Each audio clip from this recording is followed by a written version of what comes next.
Alors moi c'est Kourosh Canellini, je suis le coordinateur de la SMGL, la Swiss Made Games League. J'ai été recruté par Nicolas pour l'aider sur ce projet qui va durer de avril à décembre. Comme son nom l'indique, une ligue sur des jeux faits en Suisse et par des développeurs suisses ou des studios suisses.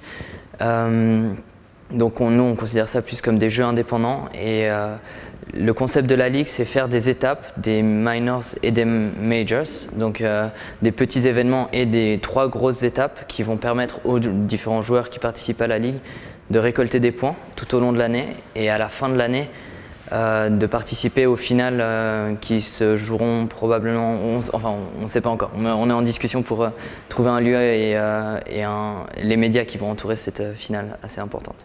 Alors les valeurs et objectifs de la Ligue, c'est tout d'abord de réunir la communauté suisse, les joueurs, autour d'un projet qui nous a touchés tout particulièrement avec les jeux indépendants. Et c'est donc le partage autour de ces jeux, la rencontre des différentes communautés. Il y a celle de la Suisse romande, Suisse alémanique, Suisse italienne. Réunir tout ce monde autour d'un projet qui nous permet en fait de faire justement le tour de la Suisse avec.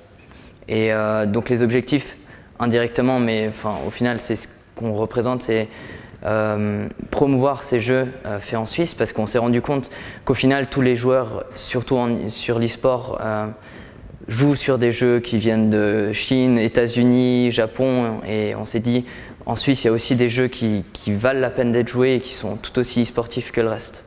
Alors donc l'idée originelle c'est de Nicolas, il a réfléchi à cette ligue d'abord quand il était sur GGC. Il s'était dit on va faire un tour de Suisse sur des jeux indés et il faut d'abord qu'il trouve le jeu indé qui va permettre ce développement.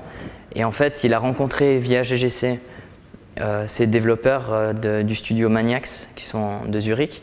Et en fait il a eu tout de suite le coup de cœur pour ce jeu, il s'est rendu compte que ce jeu a le potentiel e-sportif derrière pour lancer cette ligue. Et donc on a en fait, c'est un jeu qui est très facile à prendre en main, qui est assez difficile à maîtriser pour vraiment se perfectionner, et finalement un jeu qui est vraiment agréable à regarder. On est tout de suite pris dans l'action et le public vibre derrière. Donc c'était le jeu qu'il a trouvé pour la ligue. En ce moment on n'est pas en discussion avec des studios. On reste ouvert, tout à fait. En fait, à terme, dans les 3 prochaines années, on aimerait bien ouvrir la ligue à 3 à 5 jeux supplémentaires. Mais pour l'instant, en fait, on n'a pas encore approché des studios ou été approché par des studios pour des nouveaux jeux.